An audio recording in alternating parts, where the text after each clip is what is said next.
Counterparts dropped a new EP, Heaven Let Them Die. Now this is a continuation, a part 2, if you will, continuing where the last record picked up, a eulogy for those still here.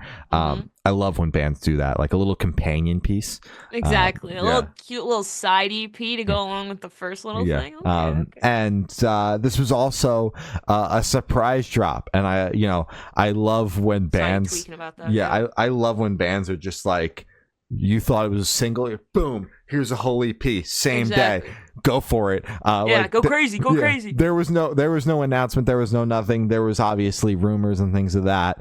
People picked up the metadata of the DSPs and saw that the EP was coming. So like, it wasn't a surprise for me because I spoil surprises for myself. But for the majority of the people, this was a surprise drop, and they said that this is like the harshest, the rawest, like sonically and lyrically and visually that the band has ever been. I mean, you can see it in the cover art with the... I wanted to shout out the cover so bad. It's so hard. You can see that in the cover art. I didn't watch like the music videos that dropped, but visually, cover art alone, lyrically, I'm picking up on it, and sonically this is the heaviest that the band has been consistently through an entire release. So I'm digging it.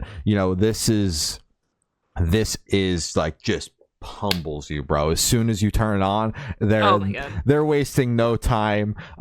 Glory from 2020 would have been pissing herself listening to this starting 100%. Yeah, in one ear out the other for this one. Yeah, it would have been hard to listen to. She would have turned it off and been like, drums were great. It sound, from what I could hear, it sounded fine. It was there. A little scary. Don't know why you put this one on the playlist, but yeah, you do remember I don't listen to this, right? Oh my god. And I think that the title track, Heaven Let Them Die, is a great like closer to the EP, and most likely the story that this EP was continuing. It reeks of that, like the way it opens, where it's a little bit slower and then has this big grandiose like crescendo in a way at the end. Probably makes it my favorite song, because it's so fucking big sounding. It's heavy, but it's also big. But I also like the way that the EP opens, because like, what the fuck.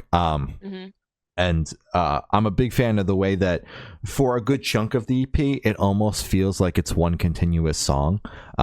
There's a hard break at one point to kind of like stop that towards the end of the EP, where it's like there is a second or two of silence before the next song. But for like the first 3 or 4 songs, it's just straight cruising, where it feels like it's one big song.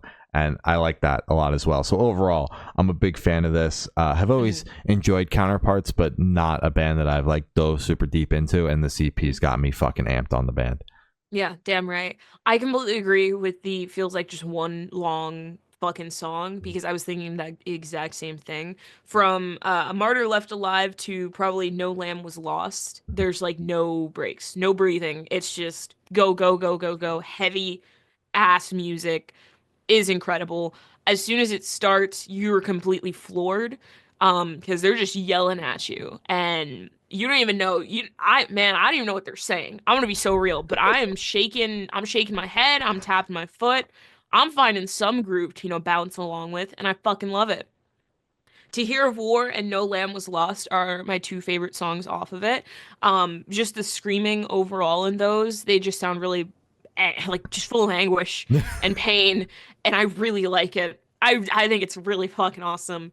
I completely agree with you. I think the closer is incredible. I always love when people use the title track as the closer. I don't know, because in my opinion, the title track should always be the closer, because it kind of feels like ending it with like the bow, like, and that was the album, or that was the EP, that was the project, just like one bow finally. Really big fan of this, and I will be revisiting this one. I have to add this one to my little shared playlist with my friend, because I think she's gonna fucking dig this shit. It's incredible. I would love to witness some of this live. I probably wouldn't be in the crowd because this reeks of crowd killing. And last I checked, I'm still not a big fan of that. A lot of that happened at the Silent Planet show. No, thank you. Still not willing to jump in there yet. Maybe one day. But big fan of this. Really, really fucked with this. Well, if you are feeling the urge to see this live, you'll never believe what was announced at 9 a.m. this morning. What? A Counterparts headline tour for 2025. I did retweet that. Yeah. A spring 2025 headliner. So if it's coming to a city near you, I can almost take a wild stab and say it's not coming to Virginia. They're not. But if you're anywhere but Virginia, you should take a look at the listings because we've already narrowed down Virginia. So if you're in one of the other 49 states, you should probably have much better luck than me, honestly. You should take a peek, see if it's coming near you. I saw going to Philly. Fucking lucky duck. Fuck you. I saw Counterparts open for the Devil Wears Prada and Fit for a King in Philly on that. Was that the Metalcore Dropouts? Yeah, on one of the Hella Megas for me. It's starting to feel like the Devil Wears Prada just puts together tours that are Hella Megas for me. But yeah, so that was they put on a good show then. And if it's coming near you and you're a Counterparts fan, now there you go. There's your time. Go do it. The ball. Yeah. Go forth.